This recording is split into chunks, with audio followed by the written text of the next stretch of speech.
Hi everyone, I've talked about the Atlantic Council, who are the partner now of Facebook and the people who are, policing free speech on the internet. These are the people that partnered with Facebook and told them and advised them to take down these 800 accounts that they called, or these 800 pages and accounts that they called, was it last week?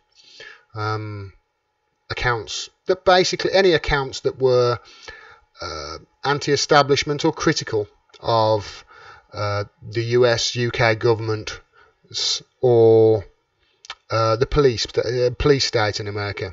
So pages like Police the Police with millions of followers, gone. All that work, gone.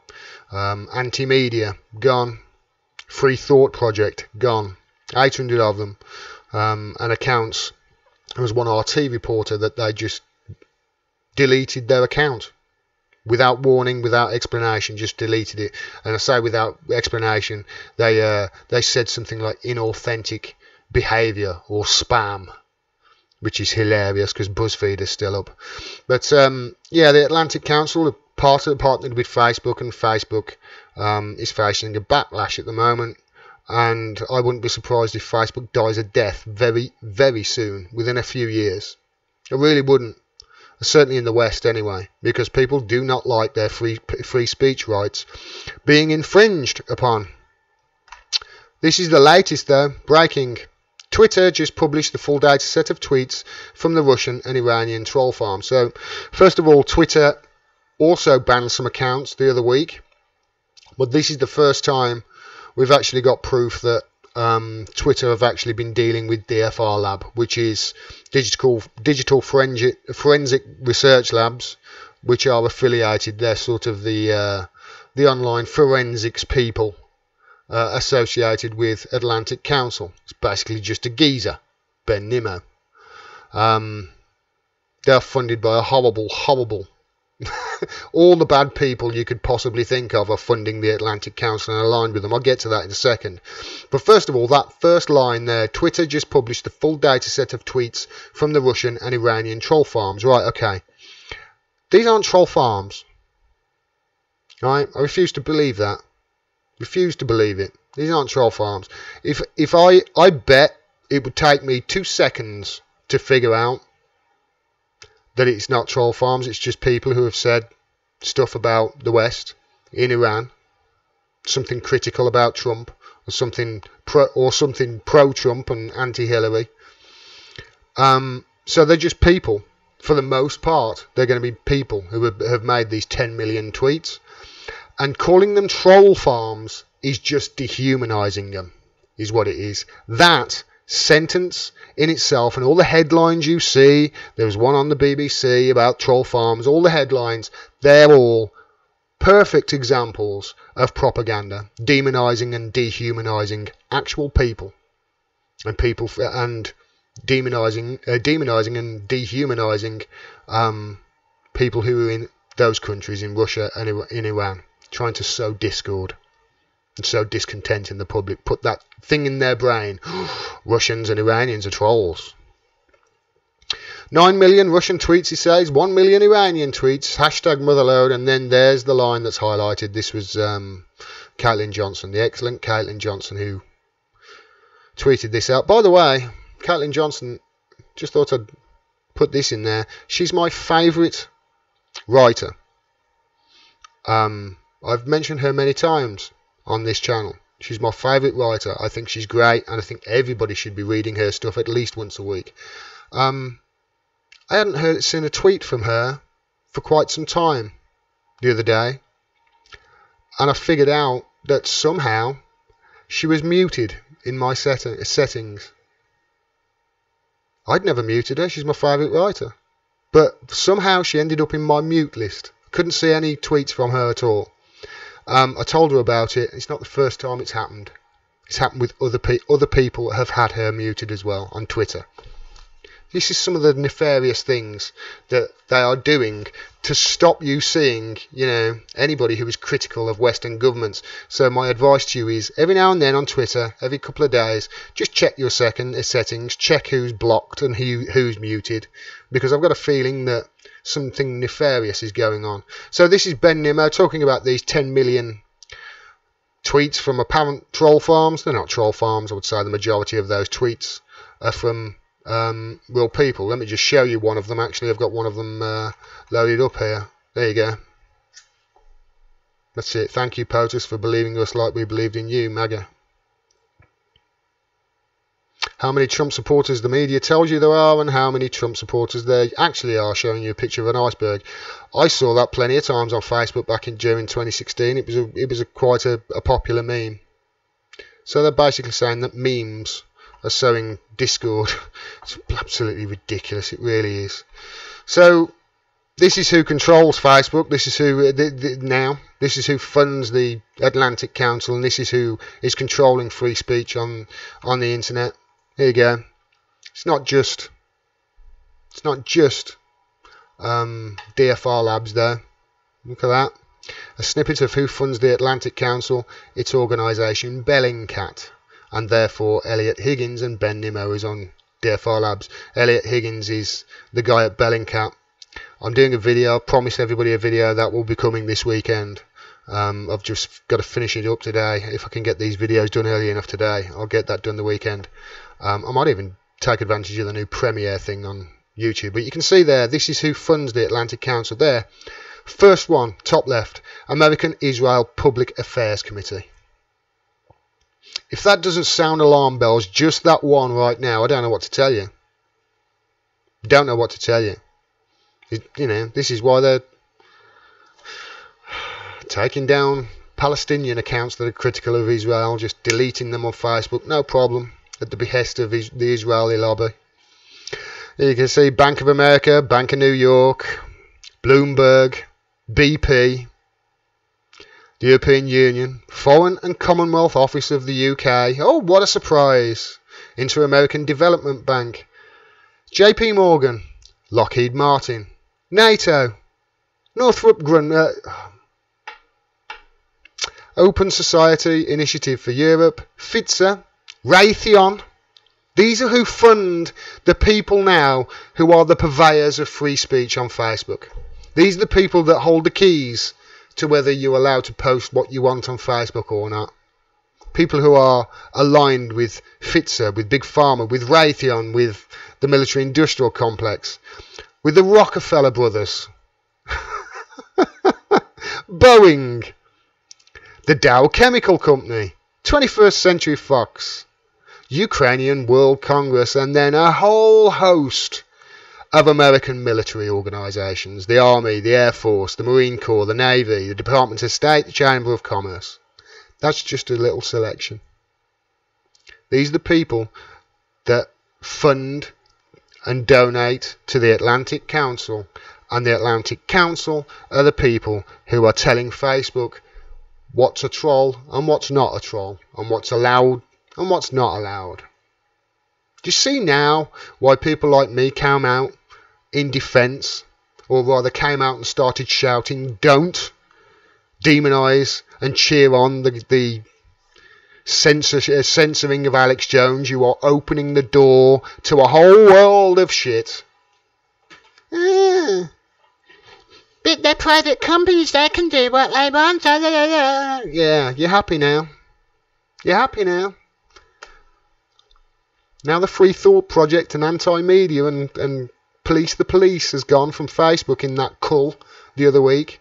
Good organisations that do real good work and due diligence and highlight the victims of American and UK brutality and crime at home and abroad. Not allowed now on Facebook because of the Atlantic Council. Remember DFRLabs with Ben Nimmo? They're the people who a few months ago I covered this story as well. I've put a link to it if you don't remember it. Who branded this lady, Finnish grandmother, a Russian bot. Branded her a Russian bot, DFRLabs did. This is Ian56. You may remember him. Did a brilliant interview on on Sky News. Brilliant interview on Sky News. He's a bot as well. He's somebody who's talks about American imperialism and hegemony and how the UK foreign policy is killing people around the world. Facts, truths. These are people who are not spreading fake news or anything. They're talking truth. Bots, according to DFRLabs, the people who are forensically telling you that these are troll farms in Iran and Russia trying to dehumanize people. And then worst of all, DFRLabs also labelled Partisan Girl, who is verified as a real person on Twitter, labelled her a bot. And then of course the Guardian ran with it and said, yeah, they're bots. They ran with the story without checking because the Guardian is an arse gravy of a newspaper. Newspaper, as we know.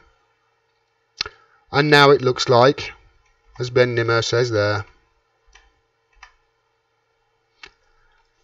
Twitter is next. They're going to be doing the same thing with Twitter.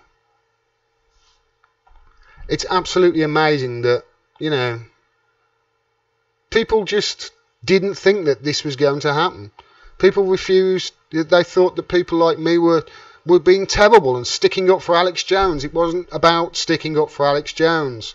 And it's not just people who are critical of what we're doing now that are being censored and having their posts deleted and losing their accounts and losing followers on Facebook. It's not just them. Even Guardian journalists on Facebook are not immune to censorship with the Atlantic Council if they're talking about crimes that have happened in the past as well as what we're doing now. Facebook accused of censorship after deleting video on Christopher Columbus by Guardian journalist George Monbiot. This was last week. And here's another nugget of information in the Canary I saw this morning. A former White House security chief is deleting Facebook pages that criticise governments. It's almost like they're all getting ready for a war with Iran, isn't it? And silencing dissenting voices. It's almost like that's happening right now. Just the way we said it would be. After initially speaking to the Canary, Facebook, and this is how they're replying to it, by the way, Facebook, this is how they're replying to criticism. This is what they're doing in reply and in response to any criticism that they get from independent media outlets like the Canary. After initially speaking to the Canary, Facebook has since been ignoring calls, emails and voicemails. They're just ignoring everything. No, not going to talk to you. The social media multinational failed to offer any reason for deleting a number of political pages that do not seem to be inauthentic, and the tech giant did not appear to give any of the pages due process such as warning before removing their internet platform. So they're just deleting the pages, and then not giving a good enough reason. They just say inauthentic behaviour or spam, no warning whatsoever, and then whenever any independent media ask them for a comment, they're just ignoring them. All because memes like this have been posted. And now it's not just Facebook. Twitter are next.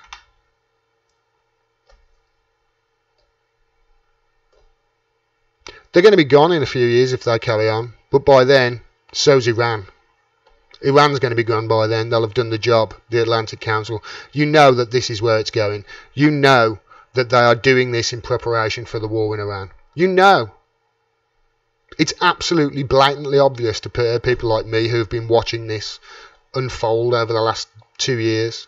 It's obvious that this is what's happening. Absolutely plainly obvious. And the corporate media are totally and completely ignoring it. Completely, they are following the line, the establishment line. Oh, they're bots, it's troll farms, just dehumanising them, making it seem like they're not really people, they're the enemy. Oh, these Russians are trolls, these Iranians are trolls. Well, is it any wonder Iranian people are a little bit pissed off with America at the moment, and have been for, let's face it, ever since 1953? Isn't it obvious that they would be? And they would be, against people like Hillary Clinton. I mean, Donald Trump said he was anti-war, but it turned out to be an absolute lie. He's got John Bolton in as his national security advisor, for Christ's sake. Somebody who's been baying for war with Iran for ever since he started politics, probably before. Is it any wonder that they're a little bit pissed off with America? Is it any wonder Russia are, and Russians? With the anti-Russia, Russophobic sentiment in the media and from our governments. I'm not going to say I told you so in this video, but I did. We told you this was going to happen. So Facebook, you know, you can't, no free speech on Facebook anymore. And it looks very much like pretty soon there'll be no free speech and no criticising Western governments on Twitter either. Especially if Ben Nimmo, the Atlantic Council, DFRLabs, and the rest of them, Henry Kissinger and Chertoff, if they get their way, there will be no free speech on the internet at all anytime soon. I am hoping to God, and I don't believe in God, that's how desperate I am.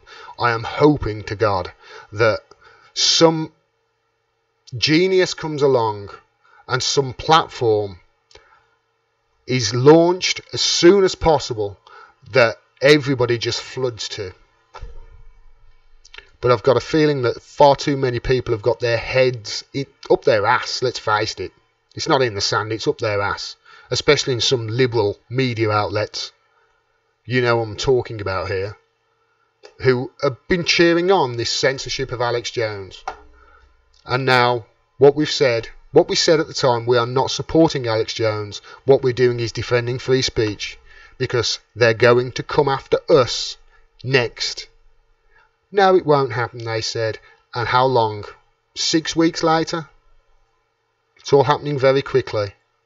And the reason it's all happening very quickly, I believe, and so do many others, is because a war with Iran is coming very, very soon, and they are silencing any dissenting voices that might, you know, tell people the truth about what's going on in the world, instead of the bullshit and propaganda you get from the Western media that is approved by likes of the Atlantic Council, Henry Kissinger, and DFRLabs. Like I say, I had to say I told you so, but I did. If you like this video and you want to see more, please subscribe and click the bell below so you get a notification of when I drop further videos. Independent voices like mine, I'm sure you're aware by now, are being censored across all social media platforms, so please like and comment on the videos. That really does help the channel out, and share the videos wherever you can to grow the audience. If you can, please support me on Patreon. You can do it for as little as $1 a month. I cannot do this without your help. I rely on your donations. Thanks very much for your support. It really is appreciated. Until next time, peace and take care.